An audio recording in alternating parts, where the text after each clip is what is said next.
Good morning, everybody. I'm Eureka John, and you're at Eureka Street Crypto, broadcasting live from Leander, Texas. It is 5:45 in the morning, and yeah, this is my morning crypto brain dump from all the stuff that I learned in crypto. I've been doing this pretty much every day since October 24th, 2020, and I've learned a lot. Nothing I say here is financial advice. This is all just pure entertainment. I wouldn't take my advice even if it were. But yeah, and it's not educational material. I'm not sitting here just trying to teach lessons. So if you clicked on some thumbnail thinking you were going to get to a step-by-step educational video, well, you're in the wrong place, man. So yeah. Or lady. And this is definitely not technical analysis. I'm not a graph guy. Sometimes I'll look at some of those graph videos, but most of them are just like stirring poop with a stick. And trying to see which way the wind blows. But there are some good ones. I'm not discounting all of it. Let's go over here to CoinGecko and see what's up. CoinGecko is a coin listings page where it lists coins, it lists the market cap, it lists the volume, lists the value of the coin. You can arrange it by market cap rank, recently added, different categories. You can discover coins, large movers, high volumes, derivatives, perpetuals, futures. You can arrange them by exchanges or NFTs or there's all different types of crypto reports, newsletters. They have a podcast. I like CoinGecko a lot, as you can see. There's also others: Coin Codex, Coin Paprika, Coin Market Cap, and all that stuff. And like I said, you can get stuff that's paid for as well, like token metrics and all that stuff. If you want to go really deep, if you want to go like super deep into like Bitcoin analysis too, you can get like Glassnode and stuff. And you can pay for a subscription on that. But yeah. All right. So Bitcoin's at $37,588.24. All right. Let me turn down this mic a little bit. It seems like we got a little bit of a hot mic situation happening here, man. So let me just get this control to where I can manipulate the controller. All right, let's see here. All right. There we go. Easy now. Just turn it down. Yeah, just like that. Okay. All right. So Ethereum is $2,589.52, down 11.8%. So Bitcoin and Ethereum are down 11.8% over the past week, or 7 days. So not a working week, a full week with the weekends included. So that's the thing about the crypto market, is it never shuts down. It runs on President's Day. Notice all the banks were shut down yesterday during President's Day. And the stock market exchange. So yeah, man, crypto is 24/7, and that's a double-edged sword, but I certainly like it. It's a constant source of entertainment, that's for sure. Tether is $1 because it's a stable coin. Like I always say, take the stable coins out of these coin market listings because they're just noise. I do like stable coins for various purposes. Stable coins to me seem like a place to be able to jump in and out of the crypto market without having to cash out fully to your fiat dollars. And I always describe stable coins as kind of like Adult Swim. Whenever you're playing around and getting all crazy and degenerate in all these different DeFi platforms like Potato Swap and Cherry Swap and Loser Chick Swap and all this other stuff and all these play to earn games and stuff that's out there. And you're just getting pretty rowdy sometimes. You tend to lose your sense of self. Sometimes you just need to take a break and you just cash out into stable coins and you sit over there during Adult Swim And then the waters become a little stable, and you get to take a break, go get yourself some Frito pie from the concession stand or whatever, and you know, kind of count your winnings or count your losses. In a lot of ways, you can get absolutely wrecked in a lot of these crazy DeFi platforms that are out there and on layer 2 solutions and stuff like that. It is certainly fun trying out all this new tech, and that is the purpose of this show. And what I'm doing is I'm just trying out random stuff and then coming back to tell you about it, So, but I spend a lot of time talking about the basics too, like the total basics, because I think that's important to have somebody approachable that will talk to you about it and not sit there and use all these terms. And I was trying to listen to some Twitter space last night about somebody trying to describe their Web3 e-commerce platform, and they were not using any plain English whatsoever.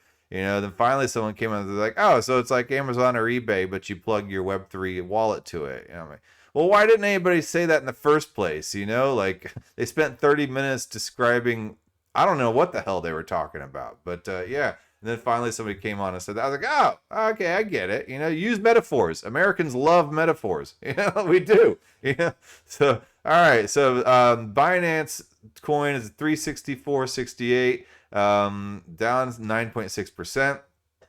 USDC is a stable coin again. XRP 70 cents in 6th place. I know it's not a race, but it kind of is. So I say things like it's 7th place, 6th place, 3rd. Yeah. So.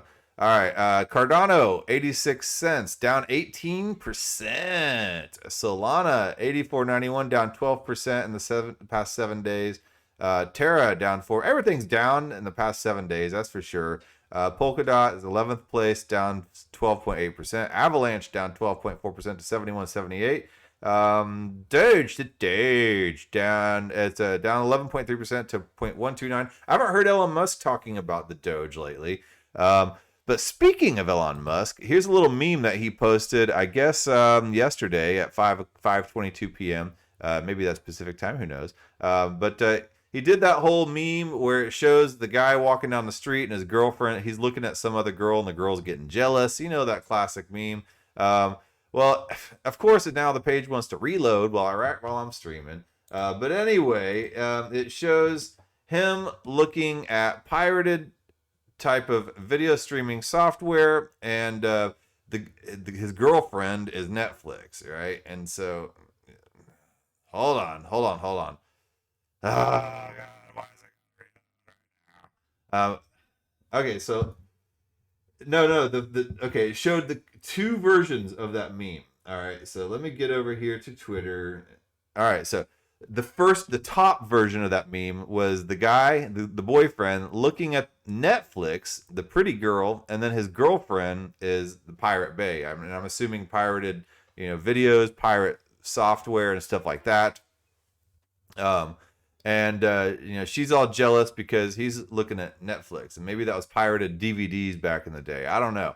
And then now, it shows below that, the bottom one, him looking at pirated streaming software, and then you have his girlfriend as Netflix, Disney Plus, Amazon Prime, HBO Max, Paramount Plus, all the top streaming platforms, which are becoming encumbered as well as the incumbents, as they have become, because it's just that cycle. Once something new innovates, like Uber, for instance, and everything like that, they were trying to escape a previous system that was becoming encumbered with bureaucracy and regulations and all types of crap, corruption, and they were the innovators at one time. And so was Web 2.0. It was the innovator at one point. Facebook was an innovator at one point, believe it or not. So was MySpace. And it all becomes encumbered by its own regulation, corruption, and just monstrosity that it needs to survive. And that is the nature of a corporation. It grows and grows and grows and grows until it just caves in on itself because it just becomes too big. So Elon Musk's caption in this thing says, entertainment is becoming a user password 2-factor authentication nightmare. And hold on, it's not really showing the whole meme here on YouTube. For your audio listeners, I'm just trying to describe this to you. So yeah, so the top portion shows the boyfriend looking at Netflix, and then pirated software is getting all jealous because he was previously ripping DVDs. All right, and then the bottom section shows him looking at pirated software, and then Netflix is now the one getting jealous as the current girlfriend. So he says entertainment has become a username password 2FA nightmare, and that is absolutely true. I was talking to my parents yesterday on the phone, as I do. I call them during lunchtime or on my way home a lot of times. And call your parents, everybody. Don't forget to call your parents. That's you're never too old to call your parents and talk to your parents. And one day they won't be around anymore, and you'll wish you could call your parents. So please seize the day, take the opportunity to call your parents. Anyway, enough of that. So my mom was trying to get into crypto.com, and I'd already set her up with two-factor authentication and the Google Authenticator app that I had to install on her phone so she could get in there. And she likes to dollar cost average on Bitcoin, which is fine. But then crypto.com was making you reset and redo your two-factor authentication on top of the two-factor authentication that was already set. And I don't know why they're doing this. But it's not just crypto.com. It's a lot of centralized exchanges. It's Netflix. It's Disney Plus. It's a lot of these entertainment and crypto exchange platforms and everything like that. And they're causing chaos for older people and for people that might not be as savvy on the internet and all this stuff as most of my listeners probably are. And it's creating a barrier of entry. And a lot of people say, well, we want to make crypto for all. We want to make it easy to use, and you don't even know blockchain's happening in the background and all that stuff. Well, it's not just in crypto that all this stuff.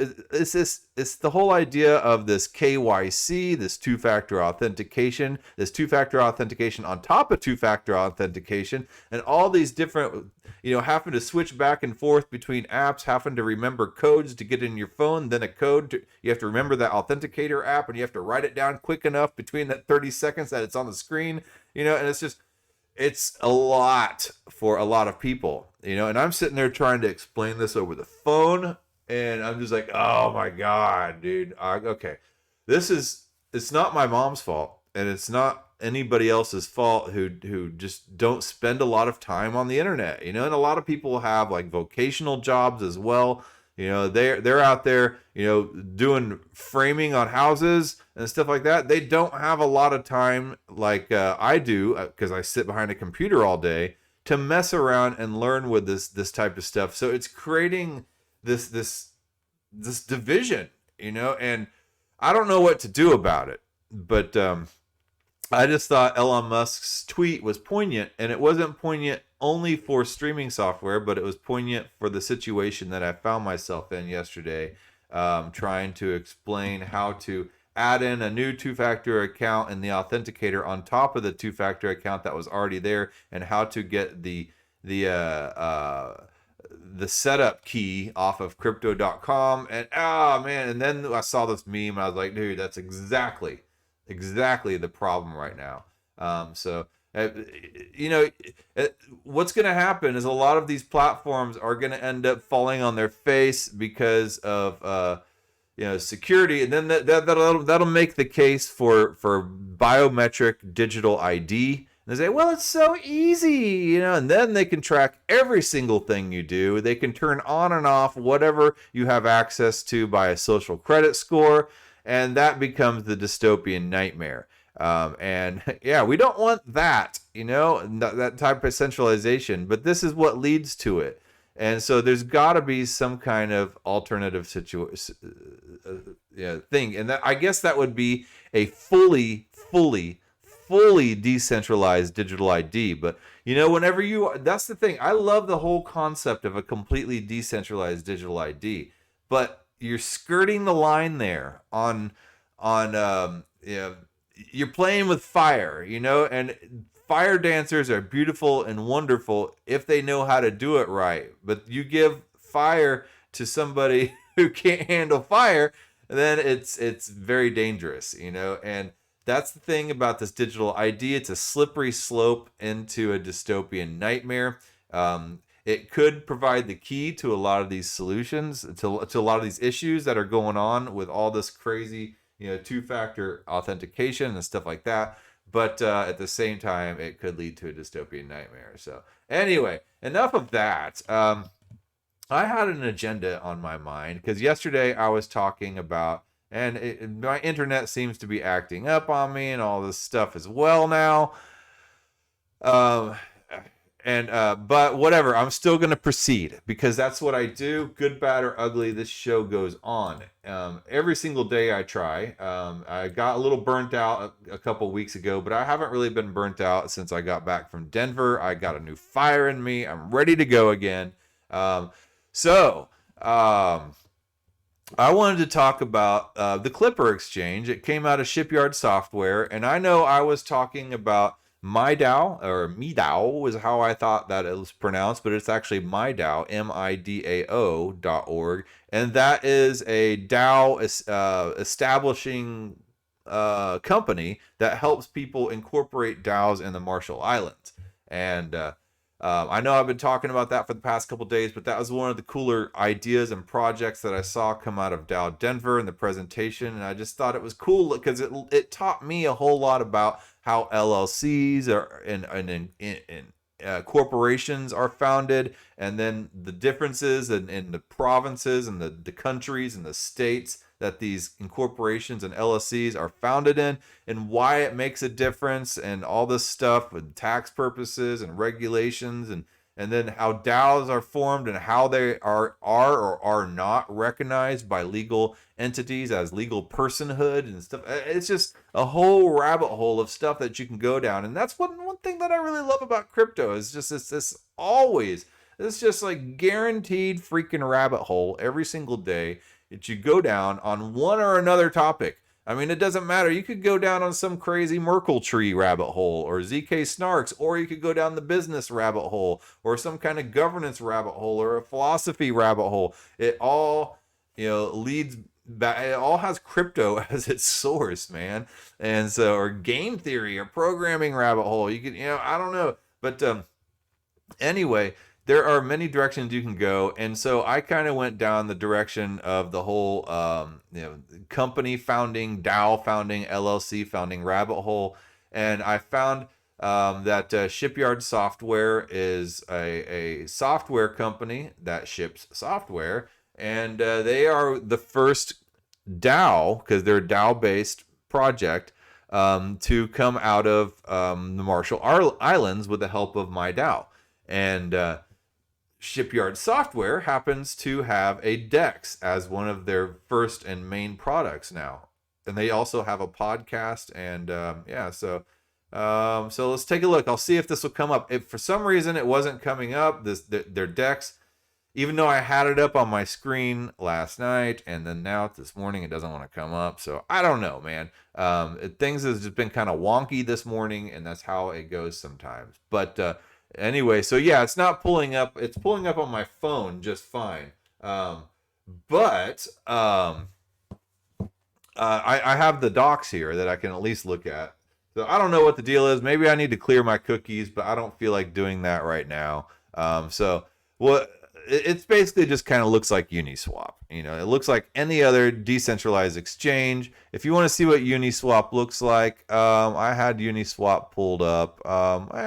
Yeah, here it is. Uniswap. So this is the Uniswap protocol.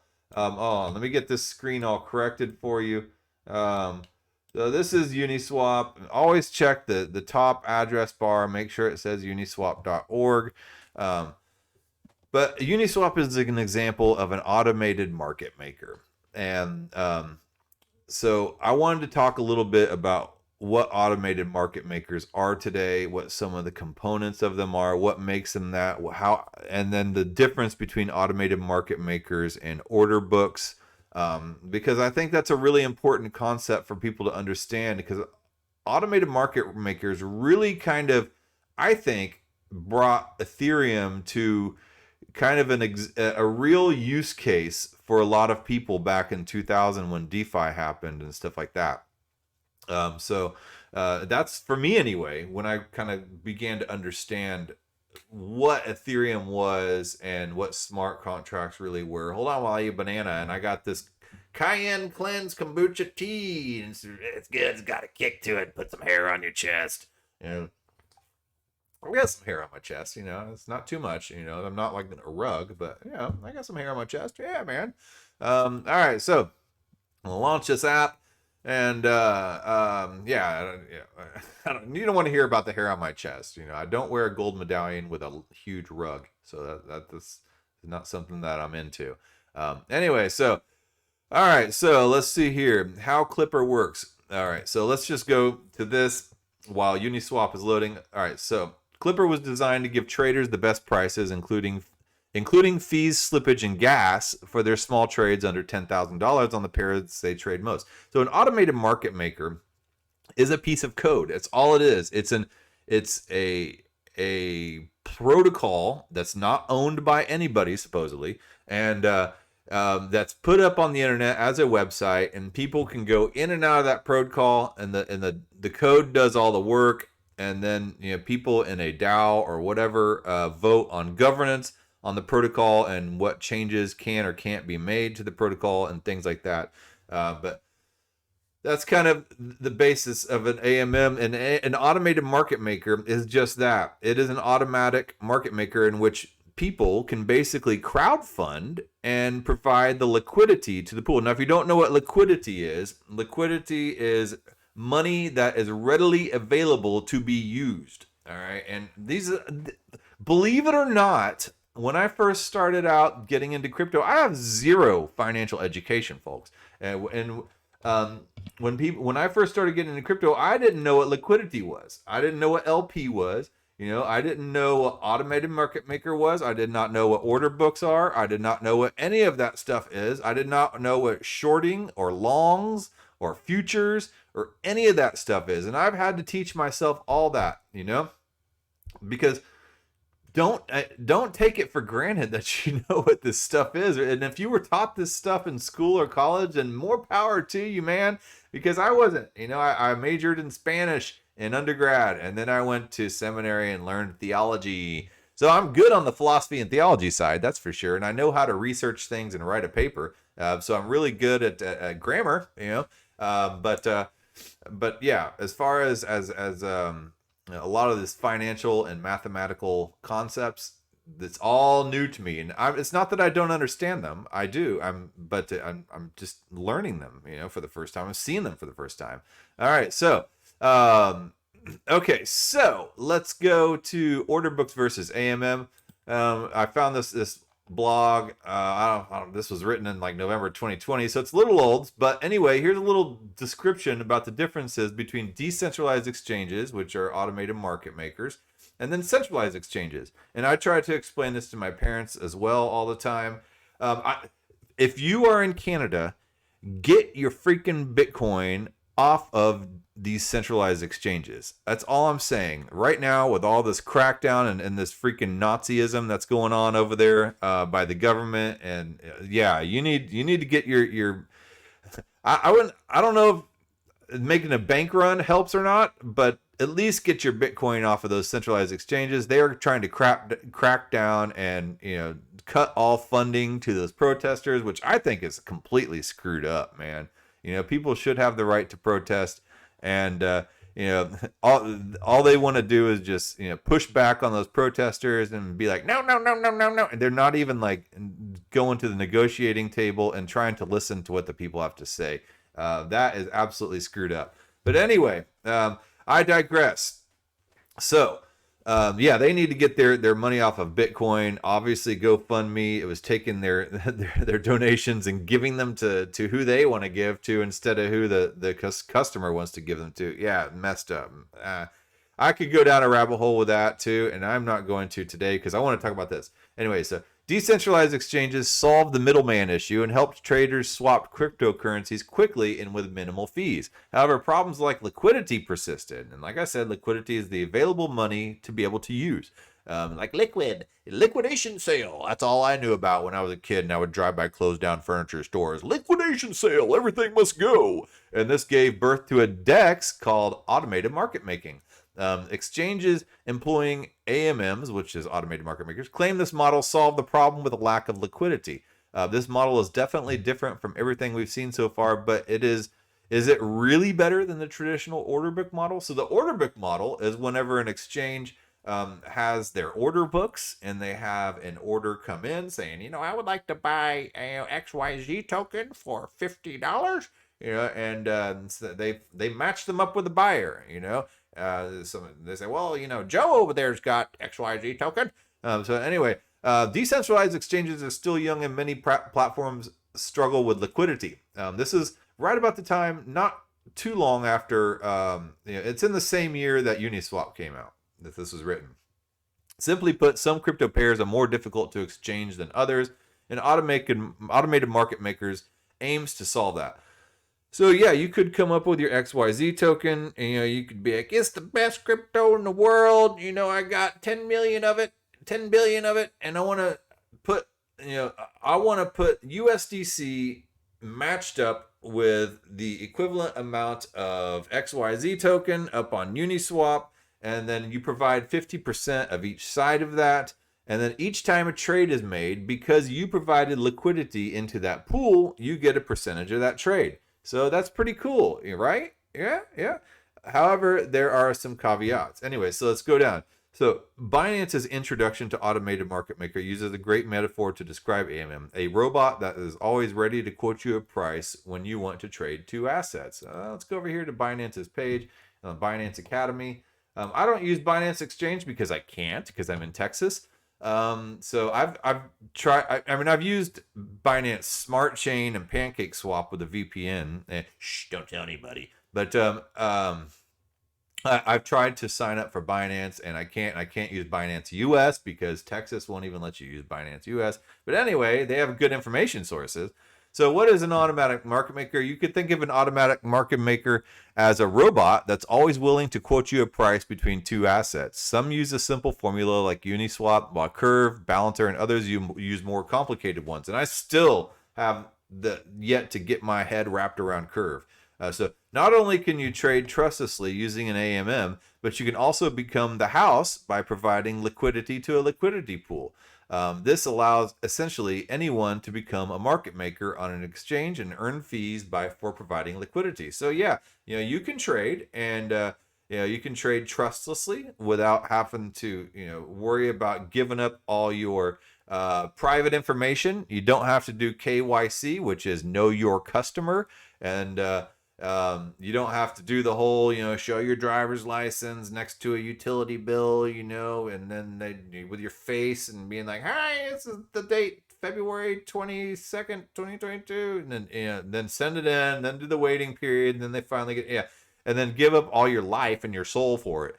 So you can trustlessly use the AMM, but you can also become the house. And so, like I said, you can provide, say for instance, you want to provide liquidity for Ethereum and the USDC stablecoin, right?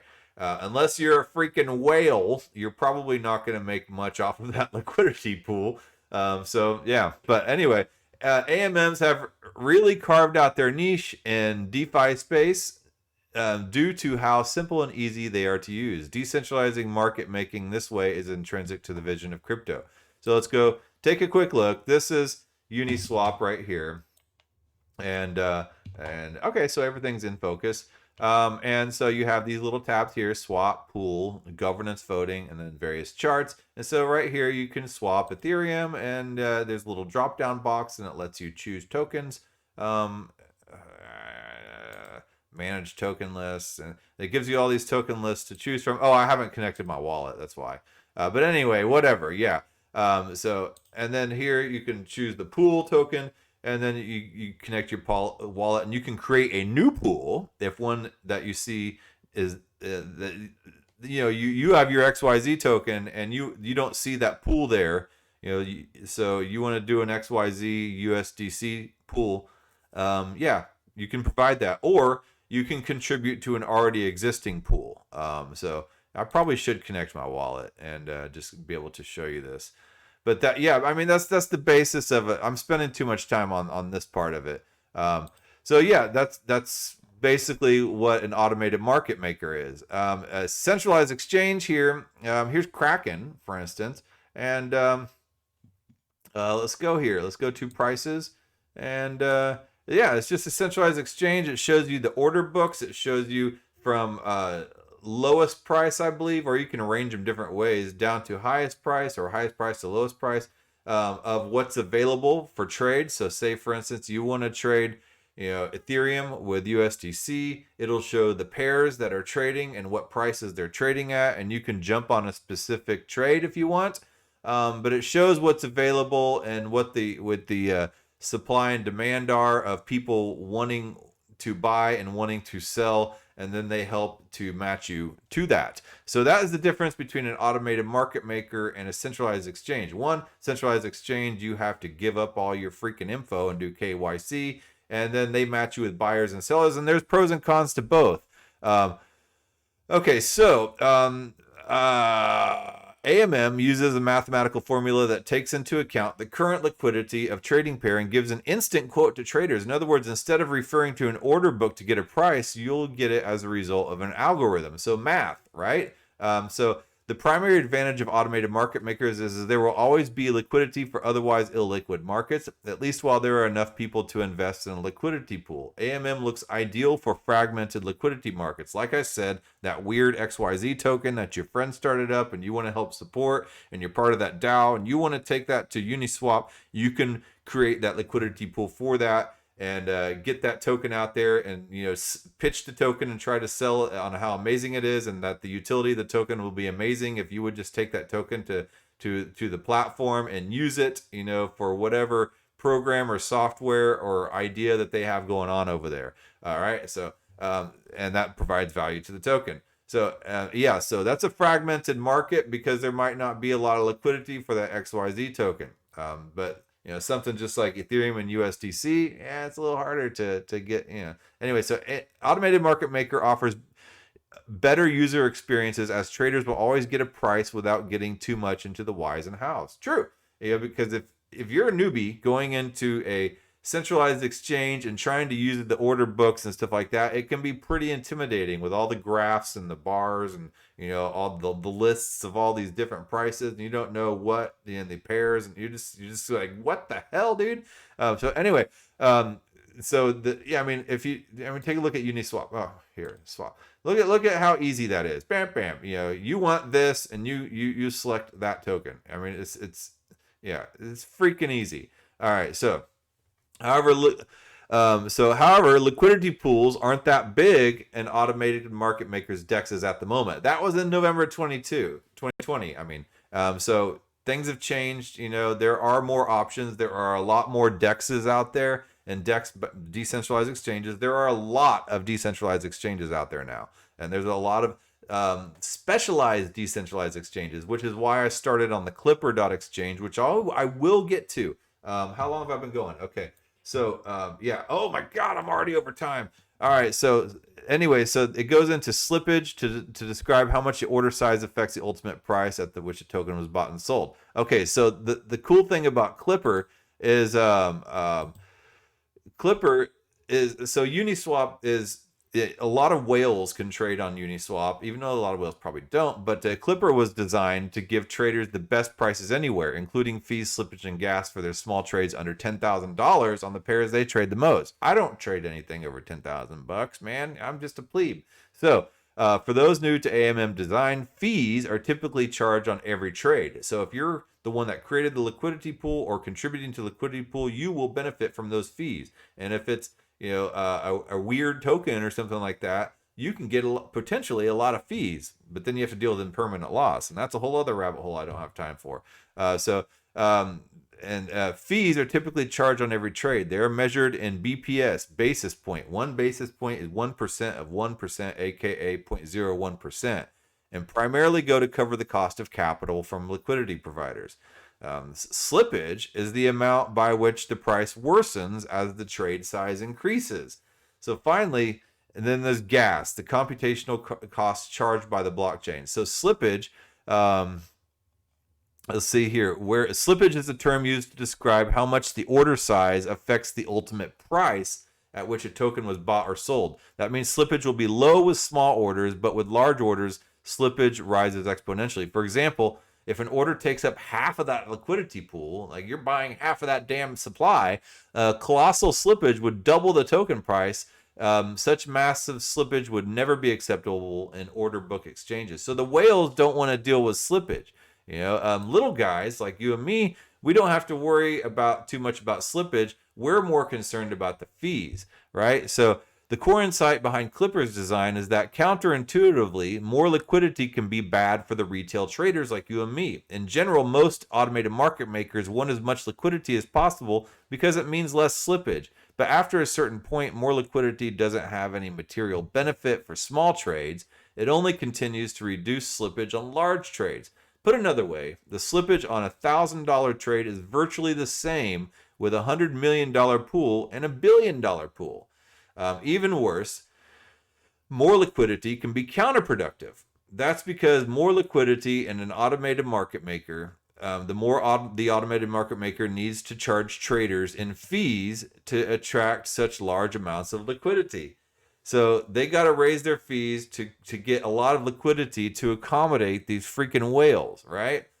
This ends up better for larger traders, but will make worse prices for smaller traders. Consequently, on most automated market makers, retail traders are subsidizing whales through the fees.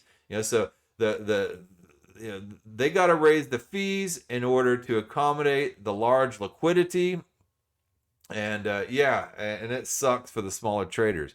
So, to counter the harmful effects of liquidity over-provisioning on retail traders, Clipper has a smaller capped liquidity pool and lower fees. A smaller pool means there's more slippage on Clipper, but the decrease in fees more than offsets the increased slippage for small trades. On the other hand, on large trades, the slippage outweighs the decrease in fees. That makes Clipper a terrible place to make large trades. But that's okay.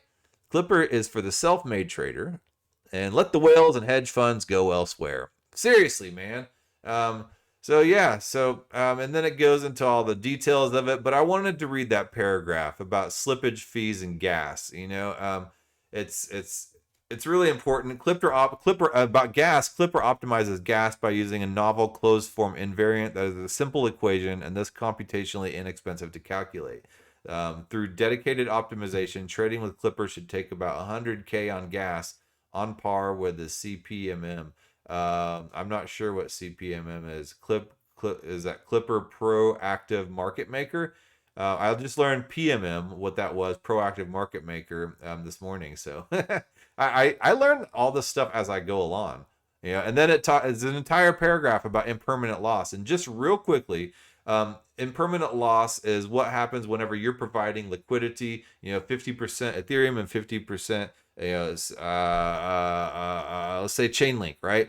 And then let's say like Chainlink completely tanks in price. Well, the other half of that pool has to compensate for that loss. And so it creates, makes you lose a lot of one or the other token, and that's impermanent loss. And it's only impermanent because if you don't pull out of the pool and you hold, then you can probably be all right when the market corrects itself. But if you do, then that becomes a permanent loss, and you can lose your ass on it for sure. So anyway, here's the actual proper definition. In automated market makers, liquidity providers contribute their capital in exchange for a pro-rata share of trading fees. This generates positive yield, right? So you get the fees whenever you provide liquidity. However, liquidity pools also suffer from permanent loss, which happens when the price of their tokens change compared to when they were deposited in the pool. This generates negative yield. And this isn't just a problem for liquidity pools. It also matters to traders because the more liquidity pools lose to impermanent loss, The higher the fees the traders will need to pay to offset those losses and attract sufficient liquidity to the pool. Thus is it important that Clipper's design also minimizes impermanent loss. And so they accomplish this by considering external market prices through an oracle like Chainlink. In addition, I wonder if they use Chainlink or Band. Anyway, in addition to the ratio of assets in the pool, that means that when the markets move, Clipper updates its prices without needing arbitrage flow to equilibrate the pool size. And that's where the PMM part, the proactive market maker. So it's kind of this little hybrid between automated market maker and order book, I guess, because it uses some external circumstances and information in order to affect the automated market maker. So I guess that's where the PMM comes into place. And there's this entire white paper. Where'd you go? Yeah, market making white paper off of Shipyard Software. And I'll link all this in the description. And, they go into a lot of these formulas and stuff. And so the new invariants for automated market making by Abraham Otham, the Wharton School, University of Pennsylvania. And it goes into a lot of the theory behind a lot of these market makers. I did not read through all the formulas, but I generally try to read the abstracts of a lot of this really technical stuff and the conclusions to kind of get the general idea. And so what is a formula market maker? And here's where they talk more about the difference between automated market makers and the proactive market makers, the PMMs. So I will link this as well. An AMM, not a PMM. So anyway, the yield earned by Clipper LPs on Polygon. So yeah, Clipper is on Polygon as well. If I don't know why this website is not working for me this morning. It was just working just fine, and it's working on my phone. It looks like Uniswap, but that's the gist of it. Anyway, I gotta go. I gotta make that trek to work. I already went longer than I thought I was going to. Dude. I gotta make the grind. I will be phasing out of that job. I don't know, man. I'm hoping by summertime. It's just hard. It's addictive to kind of give up that steady paycheck, and especially when you have a family and kids and everything like that. You don't want to just follow your passion. Oh, I'm just following my passion. It's just so amazing. Yeah, no, I can't do that, man. I got bills to pay. So I'm a plebe, dude. So, but I do want to make sure I follow my passion and what I really want to do in life. We only have this one life to live. So make sure you spend your time wisely. Yes, consider others, but be selfish. Spend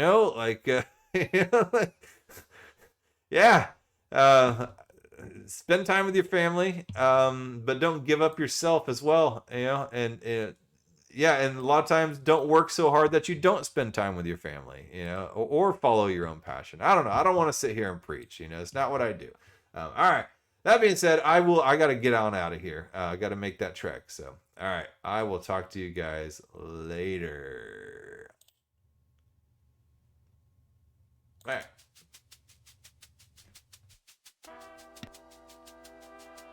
Thank you for making it to the end of this program. If you actually like this content, give a thumbs up. And if you want to hear more, just hit the subscribe button. I'm available on YouTube, Odyssey, and BitChute, and on all the major podcasting platforms in audio version. Spotify specifically. If you would like to follow and leave a review, that would help a lot. I am also available on Twitter at EurekaJohn1. That's EUREKA John, JOHN, and the number 1. My DMs are always open. Feel free to shoot me a message. Thanks again.